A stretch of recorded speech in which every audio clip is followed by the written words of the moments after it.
네, 안녕하세요. 주식은 역시 기리기리세 기리십니다. 안녕하세요, 기림들. 자, 오늘 증시도 정말 놀랍게도 조금씩 계속 올라가고 있습니다. 오늘은 어떤 뉴스가 있는지 확인해 보도록 할게요. 첫 번째, 오미크론 별거 아니라는 소식이 나왔습니다. 그래서 전 세계가 좋은 흐름을 나타내고 있다고 하네요. 그리고 두 번째, 연기금은 이제 여기에는 투자를 하지 않는다고 합니다. 그리고 벌써 비중을 줄이는 그러한 기업도 있다고 하는데 한번 어떤 기업을 줄였는지 확인해 보도록 할게요. 다음으로 세 번째, 중국에서 날아온 호재가 있다고 합니다. 그렇기 때문에 내년 2분기에 우리 증시가 빨간불이 켜질 거다, 이러한 생각을 해볼 수 있다고 하는데요. 한번 그 이유를 확인하도록 하겠습니다. 자, 마지막입니다. 최근 들어 바닥을 찍고 슬금슬금 올라오고 있는 이 주식, 그런데 이 주식이 뜻밖의 원전 관련주가 될 수 있다고 합니다. 한번 내용을 보도록 할게요. 매일매일 주린이를 위한 경제뉴스 10분 정리. 오늘은 21년 12월 7일 화요일입니다. 같이 공부하시죠. Let's get it!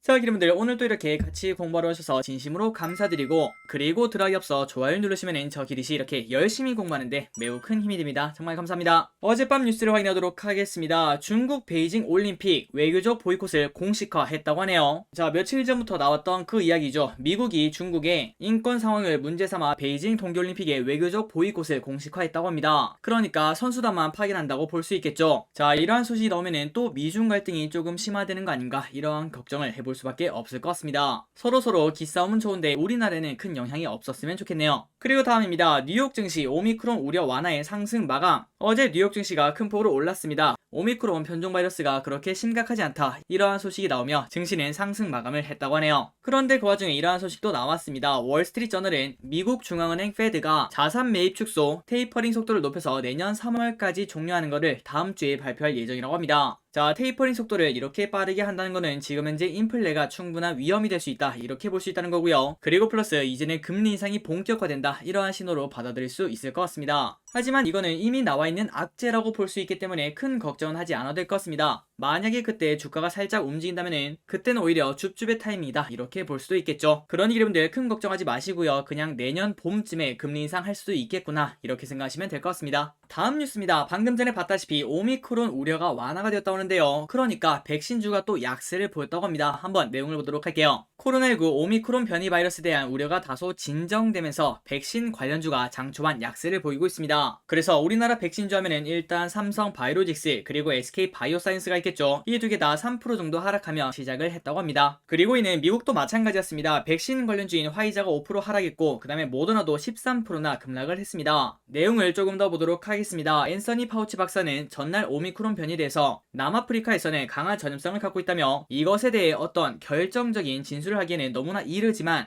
하지만 아직까지는 그 정도 심각한 정도는 아닌 것 같다, 이렇게 말했다고 합니다. 자, 그렇다면 생각보다 빨리 다시 위드 코로나 관련주가 움직일까요? 이러한 생각도 해봐야 될 것 같습니다. 자, 다음 뉴스입니다. 우리가 어제 다뤘던 그 내용이죠. 8만전자 회복하나, 외국계 증권사에서 장밋빛 전망 나왔다. 지난달 말까지 7만원 초반대였던 삼성전자가 이달 들어 7만 6천원까지 올랐습니다. 그리고 오늘 또 현재 오르고 있죠. 그래서 이제 살짝만 더 힘내면 8만전자를 볼 수 있을 것 같은데요. 그런데 이 와중에 외국계 증권사에서도 10만 5천원 목표가가 적혀있는 리포트를 발간을 했다고 합니다. 그러니까 10만 5천원까지는 아니더라도 어쨌든 외국인 수급을 기대할 수 있다, 이러한 생각을 해볼 수 있겠죠. 자, 내용을 계속 보도록 하겠습니다. 연초 9만원까지 올랐던 삼성전자는 그때 9만 6,500원인가요? 그 정도까지 올랐었죠. 그런데 그 다음부터 쭉 빠지더니 8만원대에 안착하는 모습이었으나 올해 여름 외국계의 부정적 리포트가 쏟아지면서 7만원까지 털썩 내려왔습니다. 그리고 얼마 전에는 6만 전자도 봤었죠. 하지만 이달 들어 삼성전자의 주가는 바닥을 다지고 난 다음에 쭉쭉 올라오고 있으며 이달 초에 4.3% 급등한 이후에 지속적으로 상승을 하고 있다고 합니다. 그렇다면 이렇게 삼성전자가 오른 이유가 뭘까요? 누군가가 사니까 오른다고 볼 수 있겠죠. 그걸 누가 사나 봤더니 바로 외국인이 산다고 하네요. 자, 외국인이 얼마나 사는가 봤더니 지난 1일 삼성전자를 4,300억이나 순매수했고, 그리고 2일에는 5,100억원, 그리고 어제는 1,922억원이나 매수를 했다고 합니다. 그러니까 단 3일 만에 삼성전자를 1조원이나 매수를 했다는 거겠죠. 그래서 이는 외국계 기관 투자자들이 삼성전자의 주가가 많이 하락했으며 메모리 반도체의 여파이 회복할 것이다, 이러한 판단으로 풀이가 된다고 합니다.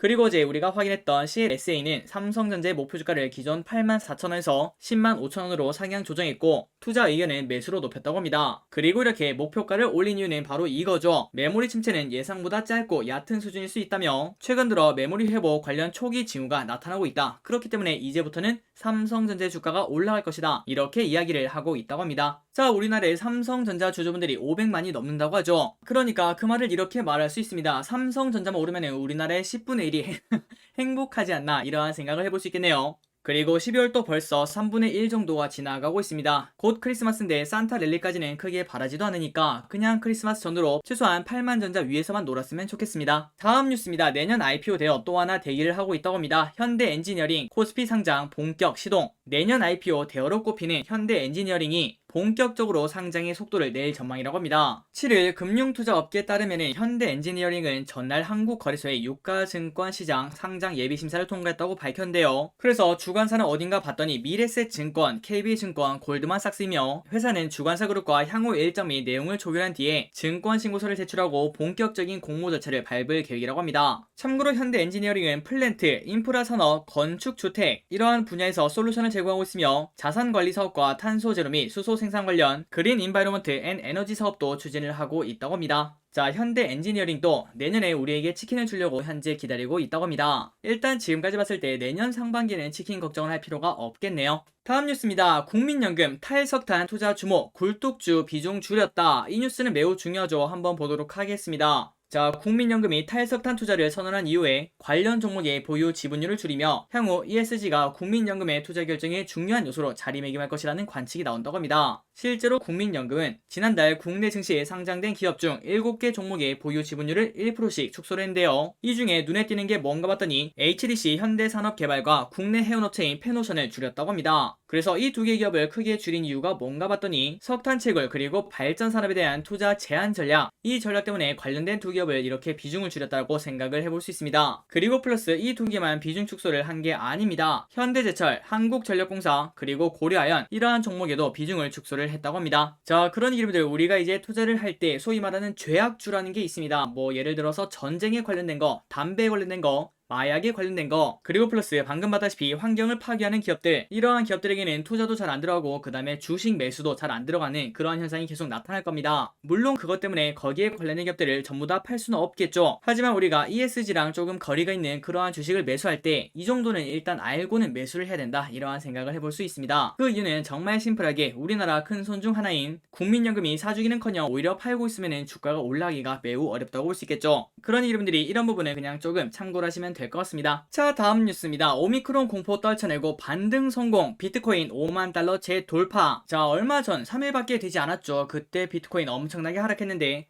그런데 결국 그때 라고 할 때 살 걸 이 전략을 사용을 했어야 된다고 합니다. 한번 내용을 보도록 할게요. 자, 최근 오미크론 공포로 급락했던 비트코인이 다시 반등에 성공하면서 가상자산 시장이 반등세를 보이고 있다고 합니다. 그래서 지금 비트코인이 얼마인가 봤더니 6,230만원에서 거래가 되고 있다고 하네요. 바로 차트를 보고 넘어가도록 하겠습니다. 자, 3일 전에 이렇게 엄청난 음봉 그 다음에 아래 꼬리가 있는 걸 확인할 수 있죠. 그때 무려 5,600만원 그 정도까지 하락했는데 지금은 조금은 잠잠해져서 살짝 올라가는 그런 흐름을 만들어내고 있다고 합니다. 자, 과연 비트코인 산타 랠리를 보여줄 수 있을까요? 일단 지금까지 봤을 때는 큰 음봉이 곳곳에 있고 그 다음에 그때마다 거래량 또 터져있기 때문에 뭔가 새로운 호재 하나가 발생해야 되지 않겠나, 이러한 생각을 해봅니다. 다음입니다. 우리의 생활이랑 가장 밀접한 뉴스죠. 천안 AI 발생에 계란 21만 개 폐기, 계란가 파동 재현 우려가 생긴다고 하네요. 산발적 AI 발생으로 충남 천안에서만 계란이 12톤이나 폐기되는 등 지난 2월과 같은 계란값 파동이 우려가 되고 있습니다. 자, 계란이 12톤이면 엄청난 물량이라고 볼 수 있겠죠. 내용을 계속 보자면은 7일 천안시에 따르면은 지난 3일 풍세면의 한 산란계 농장에서 고병원성 AI가 발생해 해당 농장에 사육 중인 98,402마리를 포함해 그 근처에 있는 6개 농장 32만 7천여 마리를 살처분했다고 합니다. 그리고 여기서 문제는 살처분된 7개 농장 중에서 6개 농장이 산란계 농가라고 하는데요. 그러니까 닭뿐만 아니라 출하된 계란도 폐기가 불가피하다고 합니다. 실제로 지난 2월 전국적인 AI 확산 때문에 계란 한 판의 가격이 10,000원이 넘은 적도 있었다고 합니다. 다음 뉴스입니다. 우리한테는 호재라고 볼 수 있을 것 같은데요. 빠르게 보도록 할게요. 증권가 중국 지준율 인하, 코스피 영향 제한적, 그리고 소비지주 강세. 자, 어제 이러한 뉴스가 나왔습니다. 중국이 지준율을 인하를 한다. 그래서 지금 많은 투자자들이 현재 계산기를 두드리고 있다. 이렇게 볼 수 있는데요. 그렇다면 우리나라 증시가 어떤 식으로 흘러갈지 한번 보도록 하겠습니다. 증권 간의 코스피에 미칠 영향은 제한적이지만 내년 2분기 이후에는 위안화 강세가 발생되며 지수 상승의 견인차 역할을 할 수 있을 것으로 기대가 된다고 합니다. 그리고 특히 소비재주의 반등을 예상을 한다고 하네요. 7일 외신 등 보도에 따르면 중국 중앙은행인 인민은행은 오는 15일부터 시중은행의 지준율을 0.5% 인하한다고 전날 발표를 했습니다. 그래서 지준율 인하로 중국 금융사의 평균 지준율은 8.4로 낮아진다고 하는데요. 자, 그런데 많은 기분들이 근데 지준율이 뭐야 이렇게 궁금하실 것 같습니다. 그래서 지준율이 무엇인가? 은행이 비상시에 예금자에게 돈을 돌려주기 위해서 평소 중앙은행에게 예비금으로 맡겨야 되는 현금의 비율인데요. 이렇게 지준율을 낮추게 되면은 은행이 중앙은행에다가 맡기는 현금이 줄고 운용할 수 있는 자금이 늘기 때문에 통화량을 늘리는 효과가 생긴다고 합니다. 그러니까 정말 심플하게 그냥 은행이 자기 마음대로 운영하면 문제가 생기겠죠. 그래서 그거를 조금 안정적으로 만들기 위해서 중앙은행이 은행들에게 이렇게 말하는 겁니다. 야, 너희 너무 그렇게 막 주면 안 되니까 일단 지금 봤을 때 8.9%, 이 정도는 우리한테 맡겨놔. 그래야지 무슨 일이 생겼을 때 이걸로 해결하지. 그런데 그거를 8.9에서 8.4로 0.5% 하락한다고 하니까 그만큼 중앙은행이 은행들에게 0.5%만큼 돈을 다시 준다고 생각을 해볼 수 있겠죠. 그렇다면 이 돈을 받은 은행들은 도대체 뭘 할까요? 당연히 이 자금을 시장에 돌린다고 생각을 해볼 수 있겠죠. 그래서 결국 통화량을 늘리는 효과가 생긴다고 합니다. 그러니까 정말 쉽게 말해서 경기 부양을 조금 한다고 이렇게 생각할 수 있겠죠. 그렇다면 이게 가장 중요합니다. 그래, 중국은 뭐 알아서 하고 그러면 우리나라한테는 어떠한 결과가 있는데 KB증권 연구원은 이렇게 말했습니다. 중국 지준율 인하는 시차를 두고 한국 증시에 나비 효과를 일으킵니다. 지준율 인하 3에서 6개월 이후 신용 자극 지수가 반등을 하고 그리고 플러스 1, 2개월 후에는 중국 구매자 관리자 지수 PMI가 반등을 한다고 합니다. 그러니까 경기가 좋아진다 이렇게 볼 수 있겠죠. 거기에 이어 중국 PMI가 반등하면 위안화가 강세 전환을 하며 한국 증시를 끌어올리는 효과가 생긴다고 하네요. 그리고 플러스 그때 특히 수혜를 보는 거는 소비재가 그 수혜를 볼 수 있다고 합니다. 그러니 결국 중국의 경기 부양, 지준율 인하는 우리나라에게는 호재라고 생각을 해볼 수 있겠죠. 내년 2분기에 긍정적인 흐름을 기대할 수 있다고 합니다. 자, 다음 뉴스입니다. 푸틴, 우크라이나 침공 아직 미정. 미국 강경 대응 준비. 미국 조 바이든 대통령이 러시아 블라디미르 푸틴 대통령이랑 화상회담을 연 다음에 푸틴을 설득하기 위해서 강경 압박 전술을 펼칠 전망이라고 합니다. 자, 어제 뉴욕타임스에 따르면 두 정상은 오늘 화상회담을 열고 우크라이나 문제, 사이버 해킹 문제, 두 핵보유 열강 간의 전략적 안정성 논의, 이란 핵합의 복원 등을 논의를 하기로 했다고 합니다. 그리고 이 중에서 가장 중요한 거는 바로 우크라이나 해법인데요. 최근 들어 슬금슬금 이러한 뉴스가 나오고 있죠. 러시아가 우크라이나를 내년 초에 침공을 할 것이다. 그리고 만약에 실제로 침공을 한다면은 매우 골치 아픈 일들이 정말 많아진다고 볼 수 있겠죠. 그래서 일단 미국 조 바이든 대통령은 이번 회담을 통해서 푸틴에게 우크라이나 침공이 막대한 경제적 피해를 초래한다 이렇게 경고할 예정이라고 합니다. 자, 다음입니다. 오늘의 기업 두 가지를 빠르게 보고 마무리 보도록 할게요. 첫 번째, LG 디스플레이, 삼성전자 부품 공급망 다변화 수혜. KB증권은 LG 디스플레이에 대해서 삼성전자향 디스플레이 패널 물량 증가와 내년 OLED 사업 부분의 흑자 전환이 기대된다 이러한 의견을 내놓았다고 합니다. 자, 어제 LG 디플은 6%나 상승했습니다. 그 이유가 뭔가 봤더니 내년부터 삼성전자가 LG 디플로부터 공급받는 디스플레이 패널 물량을 대폭 증가시킬 것으로 예상이 되기 때문에 삼성의 부품 공급망 다변화 기대감이 주가에 반영된 것으로 분석이 된다고 합니다. 그리고 이 금액은 얼마나 되는가 봤더니 내년 LG 디플이 삼성전자에 공급할 LCD 패널 물량은 전년 대비 5배나 증가하며 금액 기준으로는 조 단위에 이를 것이라고 설명을 했다고 합니다. 그리고 플러스 현재 LG 디스플레이가 독점 공급하고 있는 OLED TV 패널 시장은 내년부터 공급자 중심의 시장 구조로 재편되며 공급 부족 전환이 예상이 된다고 합니다. 그리고 그 이유는 내년에 삼성전자가 OLED TV 시장에 진입을 한다고 합니다. 그러니까 글로벌 TV 시장의 생태계가 변화를 한다 이렇게 볼 수 있겠죠. 그래서 결국 내년부터 LG 디플은 OLED TV 패널의 가격 협상력이 한층 높아질 것으로 기대가 되며 대형 OLED 사업의 이익 규모는 확대될 전망이라고 말했다고 합니다. 그러니까 OLED 패널 사업을 시작한 2013년 이후에 9년 만에 본격적인 이익 회수기에 진입할 것으로 보인다고 하네요. 자, 최근 들어 LG 디플 좋은 흐름을 나타내고 있습니다. 120일선을 두 번 연속 뚫어내며 쭉쭉 올라가고 있죠. 자, 과연 지속적으로 상승이 나올 수 있을지 한번 기분들도 꼭 공부를 해보시면 좋을 것 같습니다. 자, 다음입니다. 뜻밖의 원전 관련주를 보도록 하겠습니다. 현대건설, SMR 시장 앞장 기대, 목표주가 72,000원.